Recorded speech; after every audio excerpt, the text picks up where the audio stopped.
I'm quite often asked by my students, how do I know whether I'm doing washers or shells?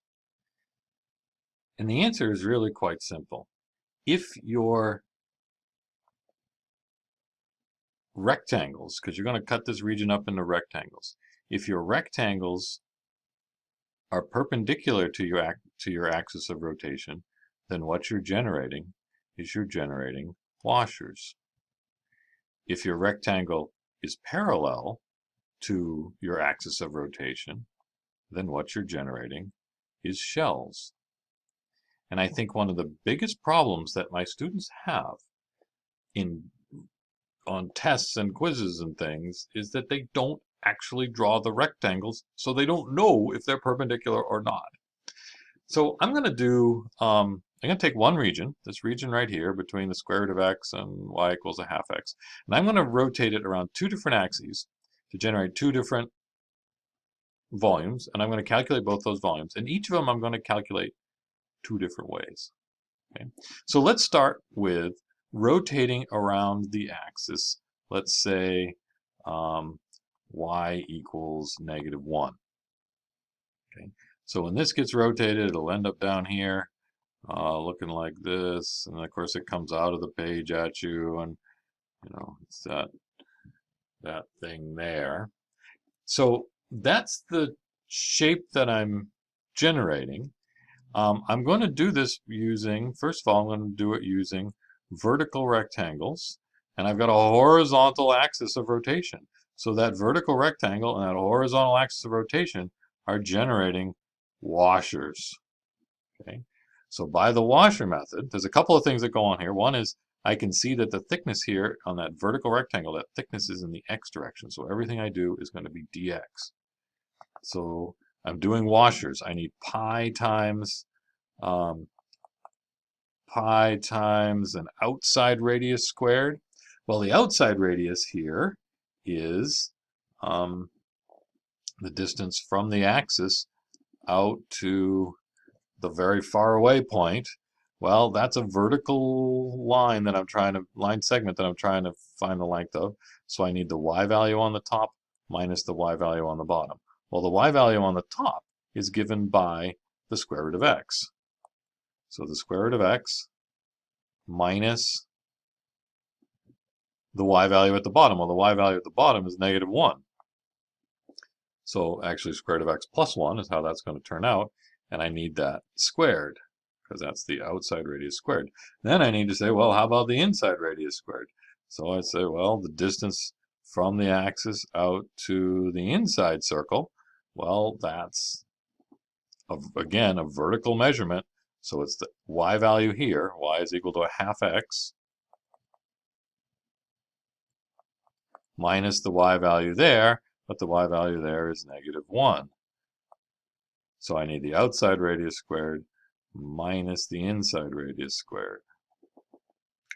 And what values of y am I interested in? No, not y's. What values of x am I interested in? X goes from 0 up to wherever these two lines cross. I'm going to do a little bit of work here. When is the square root of x equal to a half x? Square both sides. When is x equal to 1/4 x squared? Multiply both sides by 4. When is 4x equal to x squared? When is x squared minus 4x equal to 0? When is x times x minus 4 equal to 0? Well, when x is 0 or sorry, I get going too fast. I get excited. When x equals 0 or x equals 4. So this is the spot where they intersect right there, and that's where I'm going to stop my integral. Okay? So that should give me the volume. Now, let's do the same region again, rotate around the same axis, but this time, rather than cutting up into vertical rectangles, I'm going to cut it up into horizontal rectangles. So, picture's the same. You got that region rotating around, y equals -1 here. So it's still down here in the bottom.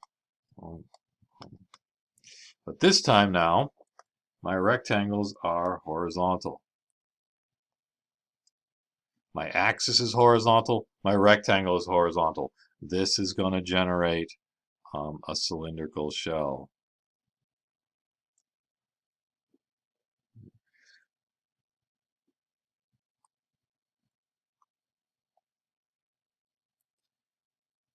One thing I notice here with that horizontal rectangle, the thickness, that tiny little bit of thickness is in the y direction. It's an up and down. So when I do the volume this time, everything's going to be done dy.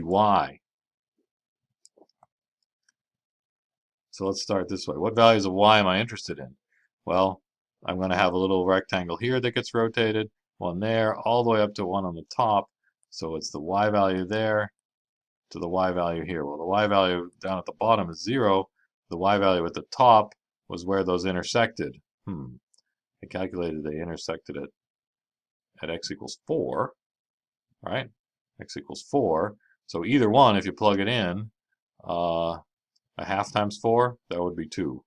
Square root of 4, that would be 2. So the y value up there on the top is, come on now, y value on the top up there is 2, so 0 to 2. Now, these are shells. I need 2 pi times a radius. Now the radius here is the radius from the axis out to wherever that shell is.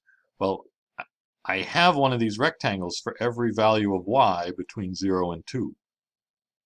This is a vertical measurement. I need to know the y value here minus the y value there. So the y value at the top here is just whatever y value I'm talking about. The y value at the bottom is -1. So that's the radius, 2 pi times the radius. Now I need a height. How big is this thing? Well, it's the x value here minus, right? This is a horizontal measurement, so I need to know x value and x value. Well, this was the line y equals a half x, which tells me that x is equal to 2y. So the x value on the right-hand side is 2y minus the x value on the left-hand side. This was y equals the square root of x, so x is equal to y squared. 2 pi times a radius times a height times a little bit of thickness. Right? Notice on each of these I'm deciding, I drew in my radius and it's like, hey, that's a vertical measurement, so that's a y value minus a y value. This was y minus -1. I'm going this way, hey, this is an x value minus an x value, but everything has to be written in terms of y because this integral is dy. So the x value here is 2y. The x value there is y squared.